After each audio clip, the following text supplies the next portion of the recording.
지난주에 우리 사는 세상이 피곤하고 그런 피곤한 세상에 존재하는 교회도 이제 피곤케 되었다, 이렇게 설명을 드렸습니다. 자, 그러면 이런 현실이 우리 사는 시대만 그러냐? 그렇지는 못합니다. 세상의 본질은 주님 오실 때까지 변하지 않습니다. 그래서 구약에서 대표적으로 전도서 1장 8절 말씀에 모든 만물이 피곤하다는 것을 사람이 말로 다 할 수 없나니 눈에 보아도 족함이 없고 귀는 들어도 가득 차지 아니하는도다라고 얘기했고요. 신약에서는 대표적으로 로마서 8장 22절에 피조물이 다 이제까지 함께 탄식하며 함께 고통을 겪는 것을 우리가 아느니라고 해서 만만찮은 현실을 얘기를 하고 있습니다. 자, 근데 예수님 당시는 어땠을까요? 예수님이 공생애를 사셨기 때문에 그 시간과 공간은 전혀 피곤하지 않았을까요? 그렇지 않습니다. 오히려 압축이 되어서 이 땅의 본질을 피곤한 세상이란 것을 보여주십니다. 근데 그 안에서 주님이 양보하지 않고 일을 하세요. 그래서 제가 긴 설명을 드리긴 그렇고 성경을 읽으실 때는요, 반드시 역사적인 배경을 가지고 읽어야 우리에게 연결됩니다. 그래서 제가 예수님 당시로 또 더 올라가서 과거에 대예배 시간에 이스라엘 역사를 말씀드린 것이 있기 때문에 길게는 말씀드리지 않겠습니다. 자, 다윗, 솔로몬, 이스라엘 역사에서 가장 영광의 때입니다. 얼마 가지 못합니다. 그래서 나라가 두 쪽 나죠. 북이스라엘, 남유다. 그러나 하나님께서 예레미야 선지자를 통해 예언하신 대로 바벨론 포로에서 바사, 페르시아의 고레스 왕의 칙령, 지금 대영제국이 아니죠, 영국 박물관에 잠이 좀 부족해서 그렇습니다. 저희 아내가 오늘 당신 설교가 왜 오늘 다른 때와 달리 그렇게 산만했냐, 제가 3부 저희 아내가 참석했는데 2부는 그게보다 더 심했거든요. 여러 가지 이유가 있었습니다. 잠이, 제가 원래 저희 아내 하는 말이 당신하고 결혼하고 20년 이상을 당신은 3시간, 4시간 이상 잔 것을 본 적이 없다고 하는데 이번 주는 설교가 좀 많았습니다. 더 잠이 부족했고 또 뭐 결혼식 여러 가지가 있어서 좀 그런 것이 있습니다. 자, 어쨌든 제가 어디까지 말씀드렸죠? 이스라엘 역사 이렇습니다. 거수랍니다. 자, 그래서 이제 대영제국 박물관에 가면 고레스 실린드라고 하는, 옛날에 그게 이제 발견되기 전까지 사람들은 성경이 신한 줄 알았어요. 근데 고레스 실린드라고 하는 원통형의, 그런 우리로 얘기하면 이제 책이라고 보면 됩니다. 거기에 정확하게 성경 얘기가 기록이 돼가지고 진실이구나 이렇게 알게 돼요. 어쨌든 고레스의 칙령에 의해서 돌아오죠. 그래서 느헤미야의 그런 이제 신앙의 회복 운동, 에스라의 신앙의 회복 운동을 통해서 회복이 되는 것처럼 보여집니다. 그러나 그렇지 못했죠. 그래서 뭐 긴긴 그런 역사들 다 설명드리긴 그렇고 그 후에 헬라에 의해서 지배가 되고 그 다음에 다시 로마에 의해서 지배가 되는 그런 형국이 벌어집니다. 자, 그런데 여기서부터는 제가 좀 설명을 드려야 됩니다. 자, 예수님 당시에 사회가 얼마나 가혹하고 피곤했는가 하는 것들을 좀 이해를 하셔야 오늘 본문 말씀이 뭘 얘기하는지를 알 수가 있습니다. 자, 당시는 봉건사회였습니다. 그래서 땅을 기본으로 해서 유지가 되는 사회였는데 대부분의 토지 땅은 누가 소유했느냐? 왕과 귀족 일부분의 사람들만이 소유를 했습니다. 그리고 대부분은 소작을 살아야 했습니다. 근데 소작료가 얼마냐? 소득의 산출의 기본 40%입니다. 기본입니다. 그보다 더 센 경우도 있었습니다. 근데 그보다 더 심한 것은 흉년이 들었습니다. 그럼 우리 마음에는 정해진 그 소작비를 좀 면제를 해줘야 되잖아요. 그렇지 않았습니다. 그거 다 내야 됐습니다. 그럼 어떤 일이 있을까요? 소작농들은 그럴 때는 주인에게 고리를 가지고 돈을 빌려가지고 자기들이 다시 농사를 준비합니다. 이런 일이 반복이 되다 보니 예수님 당시에는요, 몰락하는 사람들이 어마어마하게 많았습니다. 심지어 자기 스스로 목숨을 끊는 사람, 요즘처럼 너무 힘겨워서 그런 사람이 우리가 뉴스에 나오잖아요. 그리고 또 때로는 야반도주를 한 사람들이 너무 많아가지고 이스라엘 전역에 유랑하는 사람들이 많이 있었습니다. 심지어는 그런 사람들 가운데는 도적대가 되는 사마리아인의 비유 나오죠. 그게 누가 나옵니까? 그 강도떼라는 게 나오는데, 그 강도떼 배경이 뭐냐면요, 바로 그런 배경에서 강도가 된 사람들 얘기합니다. 자, 그러니 그 당시 사람들은요, 너무너무 어려웠다는 거예요. 피곤했다는 거예요. 쉽지 않았다는 겁니다. 자, 그리고 국가가 유지되기 위해서는 세금이 당연히 부과가 돼야 됩니다. 자, 세금에 대해서 간단하게 말씀드릴게요. 기본적인 것은 인두세입니다. 사람 머리마다 세금이 이제 그렇게 부과됩니다. 그래서 남자들은 14세부터 65세까지, 여자들은 12세부터 62세까지 누구나 내야 되는 기본세로서 인두세가 있습니다. 그리고 토지세로서 곡물의 10% 국가에 내야 됩니다. 포도와 기름은 5%를 부과했고 그 외 수입에는 1%의 소득세를 내야 됩니다.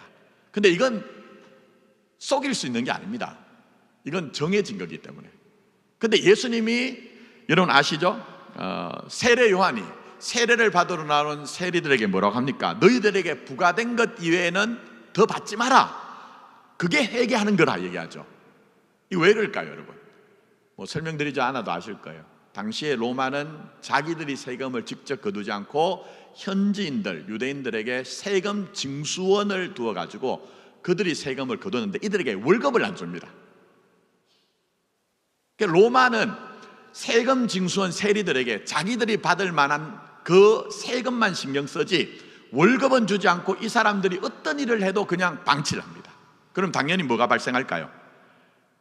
세금을 더 때려버리는 겁니다. 당시에 세리들이 어느 정도 어떤 일을 했냐면요, 자, 마차가 하나 있습니다. 그럼 마차를 끄는 동물, 말이나 나귀에다가 세금을 붙여요. 근데 나중에는 세금을 받다가 어떻게 하면 더 착취를 할까 하다가 무슨 깨를 냈냐면요, 마차에 바퀴가 있죠. 그럼 바퀴에다가 그 살이 몇 개인가에 따라 세금을 부과할 정도였습니다. 어마어마하죠. 그러니 제가 요 정도 말씀드릴게요. 더 많은 일들인데, 당시 사람들은요, 사는 게 정말 고달팠다는 겁니다. 쉽지 않았다는 겁니다. 피곤했다는 겁니다. 자, 그런데 이런 현실에서 지금 빈들이라는 공간에서 굶주린 사람들에게 주님께서 그 피곤한 사람들에게 5개의 떡덩이와 물고기 2마리로 그들을 먹이고 입히십니다.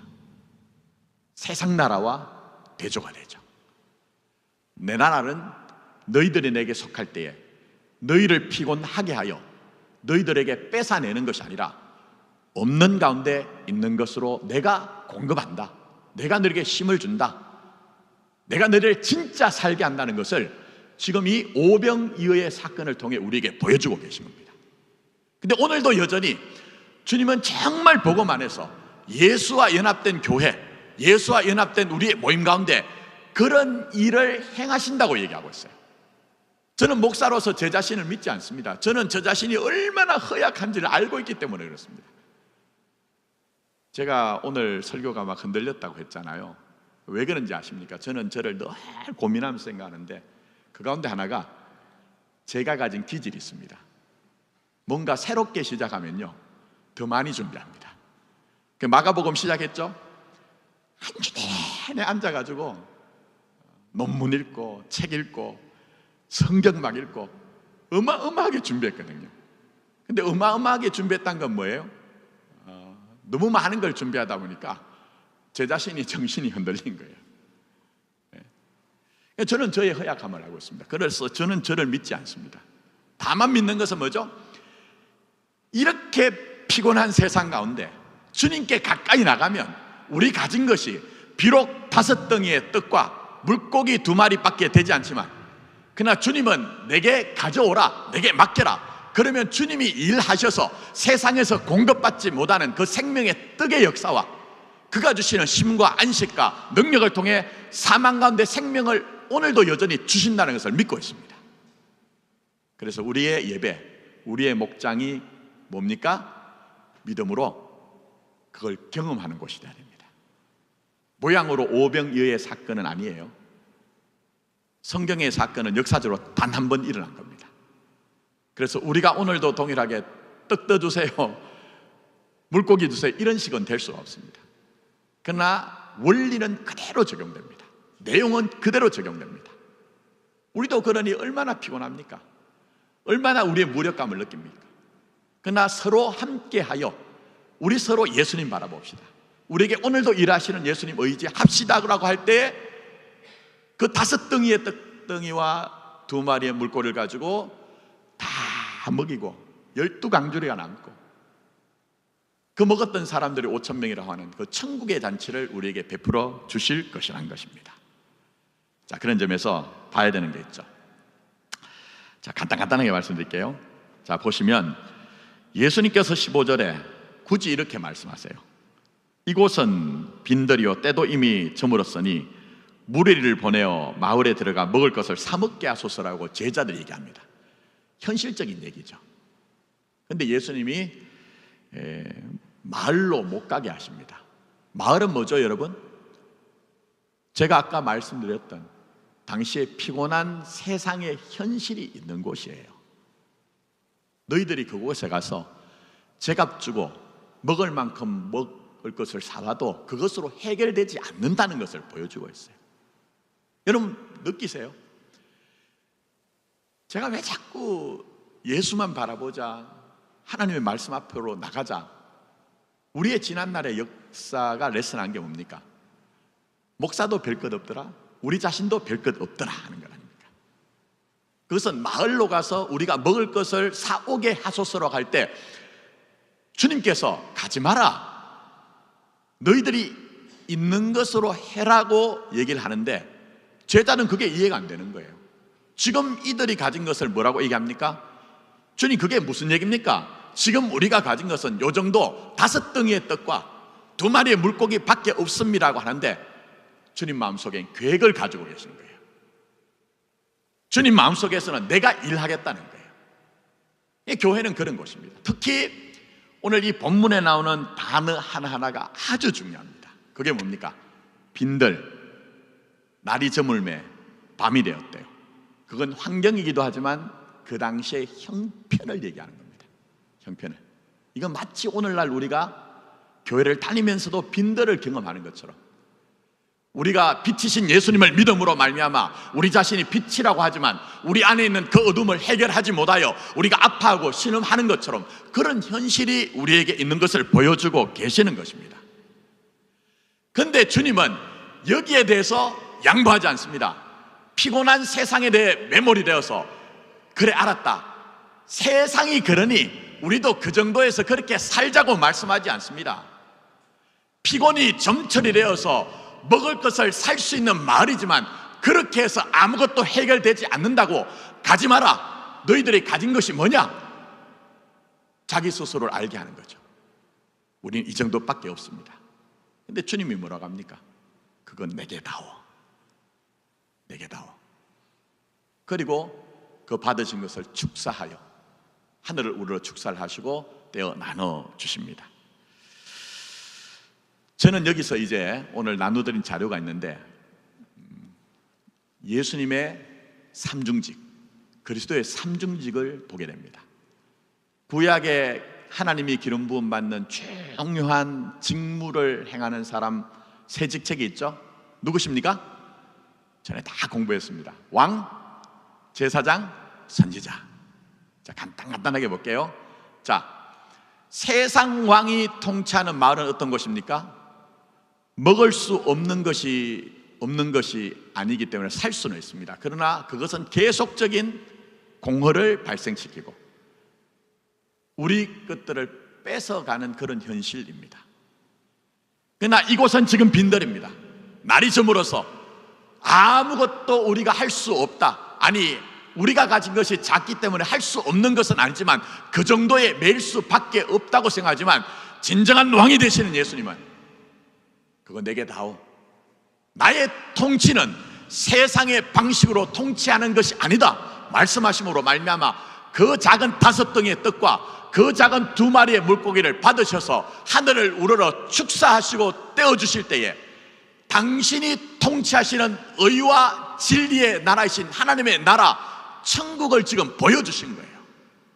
그래서 오늘도 예수님을 왕으로 모신 교회, 예수님을 왕으로 모신 우리의 삶에는 왕이신 하나님이, 왕이신 예수님이 주시는 의와 진리를 경험하게 되는 겁니다. 저는 우리 교회가, 우리 목장이 그 왕 대신 우리 주님을 만나서 그 왕 대신 주님이 여러분을 통치하여 그의 보유하심을, 풍성하심을 알게 하신 역사가 나타났으면 좋겠습니다. 그것 때문에 목장 예배를 드리는 거예요. 그것 때문에. 자, 두 번째는 제사장이라고 했습니다. 여기선 예수님의 제사장의 모습이 나오죠. 그게 뭡니까? 제사장의 역할은 하나님과 사람 사이를 중개하는 역할을 합니다. 지금 이 빈들에 있는 이 제자들, 무리들은 사실은 아주 초라한 사람들입니다. 가진 것조차도 아무것도 아닌 사람들입니다. 근데 제사장이신 주님께서는 너희들 내게 나와라, 너희들에게 있는 것을 내게 맡겨라. 그리고 제사장이 그 백성들의 죄와 허물을 안고 하나님 앞에 나가듯이 이들의 연약함을 하늘을 우러러 하나님께 올려드릴 때에 제사장이신 주님의 그 중매로 말미암아, 연결로 말미암아 오늘 이 빈들, 저녁에 그 저물었던 그 빈들은 하나님의 의가 우리에게 나타납니다. 하나님의 평강이 임하기 시작합니다. 그걸 우리에게 보여주고 계신 겁니다. 자, 마지막 세 번째, 선지자라고 했습니다. 여러분, 예레미야 선지자가 진짜 선지자와 가짜 선지자를 구분하는 기준을 주셨죠? 9절 인용하지 않을게요. 참 선지자는 뭐예요? 자기 예언이 이루어지면 참 선지자. 거짓 예언자, 거짓 선지자는 뭐죠? 말은 찬란하고 또 대단한데 이루어지는 것이 없으면 거짓 선지자, 이렇게 됩니다. 근데 예수님 선지자세요. 물론 여기선 첫 번째는 제일 중요한 뜻이 하나 숨어 있는데, 세상에 대항하여 참 선지자신 주님께서는 자신이 말씀인 것을, 말씀이 이루어지는 현실을 통해 지금 보여주고 계신 거예요. 근데 어쨌든 주님께서 지금 제자들에게 너희들이 갈 것 없다, 너희들이 있는 것으로 주라, 그렇게 얘기하죠. 근데 제자들 반응이 뭡니까? 말도 안 되는 소리 하지 마세요. 그거 아닙니까, 여러분? 우리도 그렇잖아요. 목사인 저이지만 때로는 제가 엎드려 기도할 때마다 하나님, 제 마음에 우리 교회는, 우리 성도들은 이런 정도는 좀 되었으면 좋겠습니다 하고 기도를 많이 합니다. 많이 한다고 하니까 여러분, 너 어느 정도 많이 하냐 이렇게 생각할 수 있지만, 생각날 때마다 하고, 예배당에서 새벽기도 끝나고 기도하지 않아도 제가 제자리에서 기도하고, 운전하면서도 기도하고, 심지어 어떨 때는 잠자면서도 헛소리를 합니다. 저희 가족들이 들으면 헛소리지만 저는 꿈속에서 기도하는 거예요. 근데 또 하나, 현실을 이렇게 맞부딪히면요, 제가 기도했던 것들이 제 생각이 허물어뜨려요.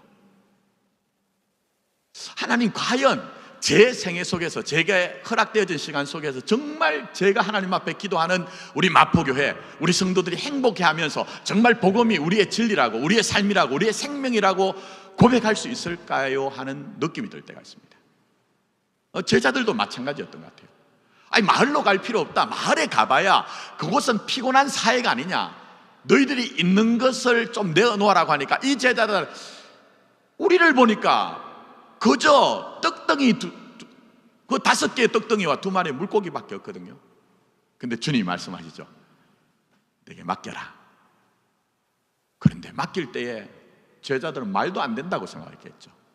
그러나 요한복음으로 보면 예수님이 어떤 분입니까? 요한복음 1장에 태초에 말씀이 계시니라. 예수님 자신이 선지자 정도가 아니라 선지자를 파송하신 하나님이시거든요. 그래서 예수님께서 너희들에게 무엇이 있느냐라고 물었을 때 이 정도밖에 없습니다 하고 얘기를 하지만 내게 가져오라고 할 때에 그 가져온 것이 말씀이 현실이 되어서 어린아이와 여자들을 제외하고 5,000명이나 되는 사람들이 가득히 먹고 12강주리의 조각이 남는 천국의 잔치가 베풀어진 거예요. 그래서 예수님은 참 선지자죠. 그래서 예수님이 그렇게 삼중직을 오늘 이 본문에서 행했는데 중요한 걸 겁니다. 그게 뭐냐면 그 예수님을 영접한 자들에게 기름 부으심이 옵니다. 성경 구절은 인용하지 않을게요. 여러분에게 기름 부으심이 옵니다. 그러면 우리가 뭘 하는 거죠? 우리 생에 하는 일은 왕과 제사장과 선지자 역할을 하는 거예요. 특히 여러분들이 목장 예배를 할 때도 서로를 섬기는데 그 역할이 뭐냐? 왕, 제사장, 선지자입니다. 자, 그래서 오늘 읽었던 말씀들이 그건데 간단하게 볼게요. 여러분은 주 안에서 왕이십니다. 에베소서 2장 3절부터 6절에 이렇게 얘기하죠. 보진 않고요. 우리가 예수의 죽으심과 부활하심에 연합하여 새로운 존재가 되었다고 얘기합니다. 자, 그런데 그 다음 6절 아래 한번 보십시오. 6절 한번 보십시오. 자, 또 함께 일으키사, 이건 부활이에요. 그 다음 한번 보십시오. 자, 뭐라고 합니까? 그리스도 예수 안에서 어디에 앉았죠? 함께 하늘에 앉히시니. 신비한 얘기입니다. 우리 이성으로 경험으로 이해가 안 되는 얘기입니다. 그러나 분명한 것은 복음의 진리 가운데 여러분이 지금 하늘에 앉으신 예수님과 함께 앉아있대요. 근데 이 말이 무슨 얘기냐 하면요, 예수님이 지금 빌립보서로 보면 우리에게 케노시스라고 하는 자기를 비우신 예수님이 나옵니다. 자, 그래서 이 땅에 오신 예수님은 자기를 비우시죠. 어디까지? 종의 자리까지. 근데 그게 결론이 아니죠. 성귀라고 하죠. 죽으셨을 뿐만 아니라 다시 살아나셔서 지금은 하나님 보호자 우편에 앉으셨다고 했습니다. 근데 그걸 다르게 얘기하면 예수님이 왕이란 겁니다. 근데 여러분은 지금 나는 비록 느끼지 못할지라도 예수와 함께 묶였습니다. 그러면 나는 뭐죠? 예수님과 함께 왕이라는 겁니다. 물론 이 왕은 세상의 왕처럼 큰 소리 내는 왕이 아닙니다. 예수님이 오늘 오병이어의 기적을 통해 사람들을 먹이신 것처럼 섬겨주는 왕입니다. 그래서 여러분, 목장에서 왕이 되십시오. 어떻게 왕이 되십니까? 큰 소리 내는 왕이 아니라 내 곁에 있는 지체가 힘들어하고 어려워할 때, 야, 너 다 그런 거, 너 요즘 신앙 약해져서 그래, 너 기도 안 해서 그래, 이런 얘기 하지 마시고, 누군가 힘겨워할 때는요, 나도 그럴 때가 많아. 그런데 보니까 견디니까 견디더라. 나도 이런 일이 있었는데 지나가고 난 뒤에 보니까 다 뜻이 있더라. 힘들지? 뭐 허락되어진다면 내가 기도해 줄 테니까 네 기도 제목 한번 얘기해봐. 이게 왕입니다. 이게 왕. 그 다음에 조금 더 왕이 어떤 왕인지 아십니까? 먹여주는 게 왕입니다. 여러분, 먹여주는 게 신앙이란 거 아십니까? 오늘 오병이어의 기적에 제자들 가지고 왔더니 주님께서 그거로 거기에 있는 굶주린 군중들, 피곤한 사람들을 먹여주시잖아요. 제가 이렇게 얘기하는 것은 의도가 있습니다. 그게 뭐냐면요, 우리나라에서는 신앙이 굉장히 오해된 게 있습니다. 유교의 명분과 연합이 돼가지고 그 가운데 하나가 뭐냐면요, 예를 들면 이런 겁니다. 교인들이 헌금한 것은 함부로 쓰면 안 돼. 그렇기 때문에 우리 함부로 식사하면 안 돼. 열심히 일하는 분이 있는데 그 사람에게 칭찬하면, 쉽게 말씀드리면 버릇 나빠져. 나중에 천국 가서 주님께 칭찬받는 거야. 이거 절대 복음이 아닙니다. 여러분, 제가 11조에 대해서 신명기로 넘어가지 않을게요. 신명기에 보면 뭐라고 얘기하느냐, 하나님의 성전에 나와서 11조를 할 때 그 11조를 가지고 먹으라고 얘기합니다. 그 구절 못 보셨죠? 근데 여러분, 말씀의 완성은 누구시죠? 말씀의 완성은 예수님이잖아요. 그래서 예수님은 진짜 그것을 실제적으로 보여줍니다.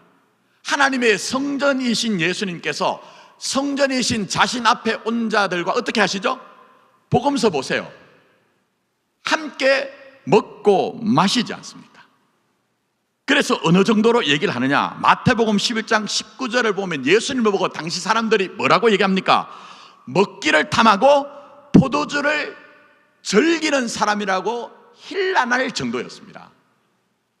제가 전에 한번 설교했잖아요.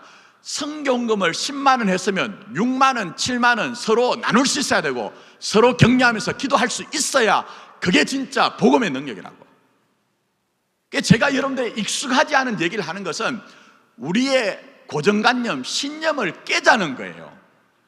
하나님의 계시의 말씀인 성경에서 우리에게 그려내고 있는 하나님의 나라를 우리가 신앙으로 받아들여 내게 익숙하지 않은 것조차도 내가 왕노릇 해보는 거예요. 어떻게 해요? 말씀드렸잖아요. 누군가 내 옆에 있으면 격려할 때 그냥 격려하는 것이 아니고 좀 내가 형편이 되면 함께 식사하자, 커피 한잔 하자. 이게 진짜 왕노릇하는 겁니다. 제가 이렇게 센 얘기를 하는데 남성교회 수련회 출발하기 전에 예배를 드렸어요. 교회에서 제가 단단히 준비했습니다. 못된 구석이 있어가지고. 원래 목사는 뭐 누구를 대상으로 하진 않습니다만, 그러나 제가 그렇게 얘기했을 때 착한 사람들이 상처를 받을 것 같아서 그날 제가 상당히 누그러뜨리고 삭제를 하고 설교했는데 내용은 겁니다. 할 일과 하지 말 것을 제가 설교를 했어요. 그런데 문제는요, 저는 되게 독한 것 같지만 또 제 스스로 착합니다. 여러분이 안 웃는 걸 보니까 그건 네 생각이지. 그날 이제 설교 끝나고 올라와서 주일 준비를 하는데 자꾸 찔리는 거예요. 하나님 왜 매일 저한테 이런 것만 맡깁니까? 저 안 할래요 했더니 마음에 감동이 오는 거예요. 네 마음대로 안 하냐? 네 마음대로 안 하냐? 그러시는 거예요. 제가 여러분들에게 낯설게 얘기하는 것은요, 우리 지금 가지고 있던 습성들, 우리의 패턴들 주님 앞에서 해결하자는 겁니다. 진짜 왕으로 살자는 겁니다. 자, 그럼 제사장 빨리 줄일게요.